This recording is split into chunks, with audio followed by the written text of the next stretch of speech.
Honeycomb coal stove history begins with a fuel block built to breathe. Coal was mixed, pressed into a compact cylinder, and pierced by vertical holes. Inside a small stove, air entered from below and reached more of the fuel through those passages. The shape made household coal easier to stack, handle, and burn than a loose pile, while the metal stove concentrated the heat under a pot. That is the promise in the first seconds. One perforated block turned stored solid fuel into controllable kitchen heat. The holes were not decoration. A peer-reviewed review in Environmental Health Perspectives explains that the perforated form of honeycomb coal allowed a more uniform air supply and therefore higher combustion efficiency. Airflow still depended on the stove, draft, fuel formulation, and the way a household operated it. The user had to ignite the block, manage the lower vent, keep the passages open, place cookware above the hot zone, and remove ash afterward. The product packaged the fuel into a repeatable shape, but it did not remove attention, dirt, ventilation, or risk. That trade-off mattered because cleaner networked energy was not yet ordinary in many urban homes. China Energy News reports that urban gas penetration was only 14% in 1978 and that coal-burning stoves remained necessary goods in most cities, even Shanghai. This is not a claim that every household used the same stove or briquette. It establishes the surrounding constraint. A compact appliance and stored solid fuel could supply heat where a dependable gas connection did not. The honeycomb coal stove was therefore both a cooking tool and a substitute for infrastructure that had not reached the room. Convenience remained relative. A block was more compact and regular than loose coal, yet the household still needed kindling or another ignition method, dry storage, tongs, ash space, and safe ventilation. Heat could continue after cooking ended because a solid fire could not be switched off like gas or electricity. Those obligations explain why the stove could feel both practical and demanding in the same home. Its disappearance came from the opposite direction. Piped gas, bottled liquefied petroleum gas, electric appliances, and central heating changed the complete routine. Fuel no longer had to arrive as dusty blocks, wait in a corridor or kitchen, be lit by hand, and leave as ash. The old stove could still make heat, but a city network could deliver energy continuously and remove several household chores at once. The relic records more than a change of burner. It marks the point when the burden of preparing, storing, and controlling fuel moved away from individual families and into shared systems. Begin with the working sequence. A household obtained dry briquettes, placed one in the stove, lit it, and adjusted the lower opening that admitted air. The hot gases rose toward the cooking surface while ash settled below. The perforations exposed more of the compact fuel to a steadier flow than an undifferentiated lump could receive. That did not create automatic control. Ignition, draft, cookware position, ash, and ventilation still demanded judgment. What the design supplied was a repeatable geometry. Fuel and stove could be made to fit one another. So a familiar hand routine produced useful heat without a gas pipe or electric heating element. The fuel itself carried hidden labor. A China Energy News recollection describes one family mixing loose coal, yellow earth,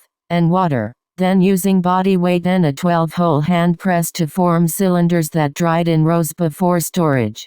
That account documents one household practice, not a universal national recipe or whole count. Its value is the concrete sequence. Obtain material, mix it to the right consistency, press it, release the shape, dry it, carry it, and keep it ready. The writer remembers rows of briquettes drying during the day and later being stacked indoors. Weather therefore entered the fuel routine before the stove was lit.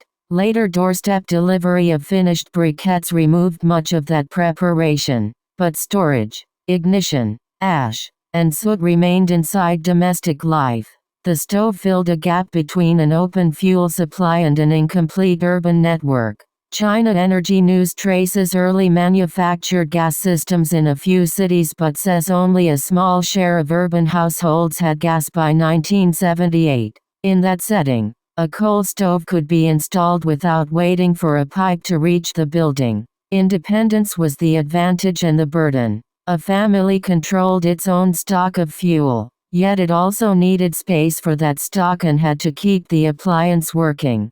The stove was compact infrastructure because it placed fuel conversion, heat control, and waste handling inside the home rather than behind a utility meter. Daily convenience therefore depended on a supply chain that photographs rarely show. Coal had to be mined, transported, broken or powdered, mixed or formulated, pressed, dried, sold, delivered, and protected from rain. At the household end, the blocks occupied corners, stair landings, cupboards, or courtyard stacks. They could be counted, carried, and rationed in a way that piped energy cannot. A warm pot began long before ignition and ended after ash disposal. This complete routine explains why a stove could be valuable even while it remained dirty. It made energy available under existing conditions, and every later improvement could target one visible inconvenience at a time. The holes improved combustion conditions,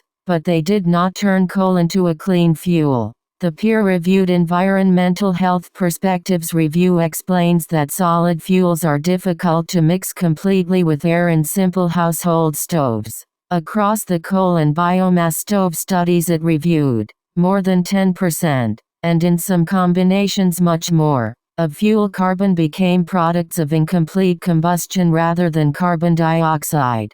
Those products included carbon monoxide, particles, and other pollutants, while poor ventilation created acute carbon monoxide danger. The same review says honeycomb perforations allow more uniform air supply, yet warns that fuel formulations, coal types, stoves, and measurement methods vary too much for one universal emissions claim. The accurate conclusion is conditional. Shaping helped airflow, but fuel quality, stove design, operation, chimney, and ventilation still controlled exposure. The social cost accumulated beyond one kitchen. A chimney could move smoke outdoors without eliminating it, while unvented use could keep pollution close to the cook.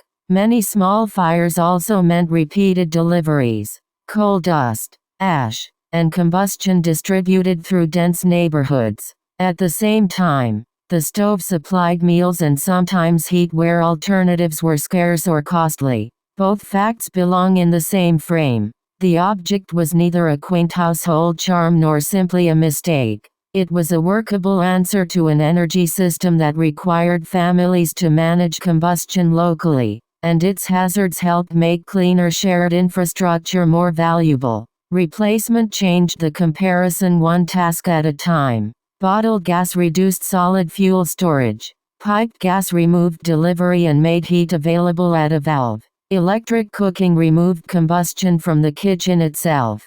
Central heating could replace separate room stoves during winter. China Energy News describes the broad transition from coal stoves to gas burners and from local heating methods to networked heat. The Public Health Review records another intermediate path. More than 180 million improved stoves introduced through China's national program from the early 1980s, all with chimneys and some with blowers. Cleaner operation and complete fuel replacement were different steps. These systems did not arrive everywhere at once, and some households continued using solid fuel, where networks became dependable. However, they converted lighting, smoke, ash, and refueling from routine household decisions into services handled elsewhere. The surviving lesson is about where complexity lives. A honeycomb briquette used geometry to improve airflow inside a low-cost fuel block, while the stove made that block useful in a room without a modern energy connection. Later systems looked simpler at the burner because pipes, generating equipment, regulation, and maintenance moved out of sight. The old cylinder and its perforations therefore record two stages of design. First, make a difficult solid fuel more manageable. Then, replace household fuel handling with a network. Its legacy is not that coal was harmless or that one stove powered every city. It is that ordinary appliances revealed the infrastructure their users still had to provide for themselves.